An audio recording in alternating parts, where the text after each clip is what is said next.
बेटी के ऊपर पैगाम आया, बाप ने कहा कबूल कर लो, तो पहली बेटी ने कहा मैं कबूल नहीं करूंगी, ये बाहर का आदमी है, करीब का आदमी नहीं है, ये मेरे बाप को भी नहीं जानता, मैं इसको भी नहीं जानती, और ये आदमी मेरी गलती को माफ़ नहीं करेगा, मुझको तलाक दे देगा, मुझको इसका रिश्ता मंजूर नहीं है।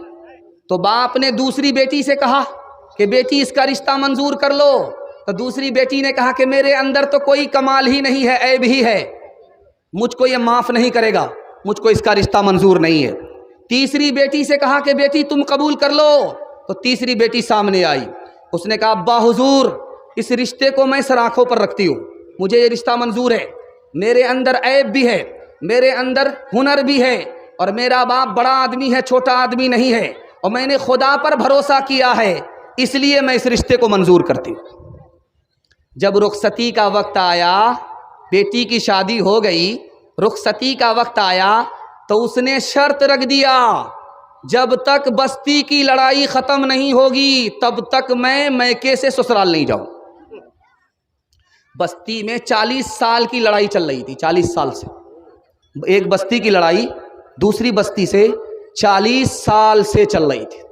तो उस लड़की ने शर्त रख दिया मैं इसी शर्त पर जाऊंगी जब दो बस्ती की लड़ाई जो 40 साल से चल रही है ख़त्म होगी। अब उसका शौहर सोचता है यार ये लड़ाई जारी रहेगी तो मेरी बीवी तो रुखसत होकर के आएगी ही नहीं। 3000 ऊंट लेकर के वो दूसरी बस्ती वाले के पास गया, कहा हाथ जोड़ करके कहते हैं कि ये ऊंट ले लीजिए और लड़ाई को ख़त्म कीजिए, वरना मेरी शादी अधूरी ही रह जाएगी, मैं बच्चे का बाप नहीं बन सकूंगा। वो लड़ाई ख़त्म हो गई। एक बच्ची की होशियारी से 40 साल की लड़ाई एक दिन में ख़त्म हो गई। अल्लाह ऐसी होनहार बेटी सबको अता फरमाए। ध्यान से रखिएगा। रिश्ता आया, आप देखेंगे कि जिसका बच्चा काला होता है उसकी माँ उसको 72 बार साबुन लगाती है, किसी तरह यह काला बेटा गोरा हो जाए, लेकिन वो साबुन तो काला हो जाता है लेकिन वो काला गोरा नहीं होता है। लेकिन माँ की मोहब्बत है कि वो अपने काले बेटे को भी 14वीं का चांद समझती है। ध्यान से रखिएगा। रिश्ता आया, काला आदमी आया लेकर के, रिश्ता काला आदमी लेकर के आया। दरवाजे पर लड़की का बाप आया, उसने उस काले आदमी से कहा क्यों आए हो मेरे यहाँ? कहा तेरी बेटी का हाथ मांगने के लिए आया। कहा आईना में जरा मुंह देख लो 72 मरतबा, तुम मेरे इस रिश्ते मेरी बेटी के लायक हो? बेटी सुन रही थी। बेटी ने कहा अब्बा हुजूर तुमको ये रिश्ता मंजूर हो या ना हो, मुझे ये रिश्ता मंजूर है। मैं इस काले को नहीं देख रहा हूँ बल्कि इस काले को जिस कमली वाले ने भेजा है मैं उसको देख करके रिश्ता मंजूर कर रही। तीसरी मिसाल आ रही है, ध्यान से सुनिएगा।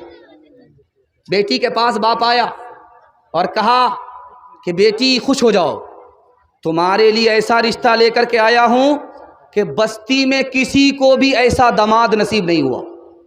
तो बेटी ने कहा अब्बा हुजूर क्या बात है, कैसा लड़का है? कहा कि बेटी सोनार है, सोने की दुकान है, जेवर की दुकान है, उससे तुम्हारा रिश्ता करने के लिए जा रहा हूं। वो तुम्हारे बाजू को जेवर से भर देगा, तुम्हारे कान को जेवर से बोझल कर देगा, बेटी इस रिश्ते को मंजूर कर ले।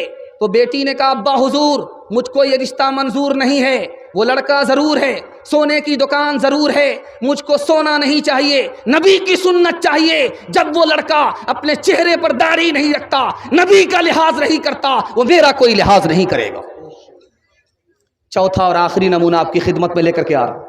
आप देखेंगे कि जवान बेटी की शादी होने वाली होती है, बारात आने वाली है, उपटन लगाया जा रहा लड़की को, तो लड़की मायूस बैठी हुई रहती है, कुछ नहीं बोलती। उपटन लगाया जा रहा है, मोहल्ले की खानदान की सारी औरत जमा है, माँ भी जमा है, माँ भी बैठी है, दादी भी, नानी सब। इन सब के बावजूद भी वो लड़की मायूस है, कुछ नहीं बोलती है। जानते हैं क्यों? 2 वजह से। एक वजह यह है कि उसको गम हो रहा है कि 18 साल जिस बाप के घर में मैं परवरिश पा रही थी उस घर को 2 बोल बोलने पर छोड़ना पड़े। एक गम तो इसका होता है। दूसरा गम जानते हैं किसका होता है? ये मेरी नानी मेरी तारीफ कर रही है, ये मेरी दादी तारीफ कर रही है, मेरे बाप तारीफ कर रहे हैं, मेरे खानदान के लोग तारीफ कर रहे हैं, इनकी तारीफ से क्या होगा, बल्कि मैं जिसकी दुल्हन बन रही हूं वो जब तारीफ करेगा तब मैं काबिल तारीफ।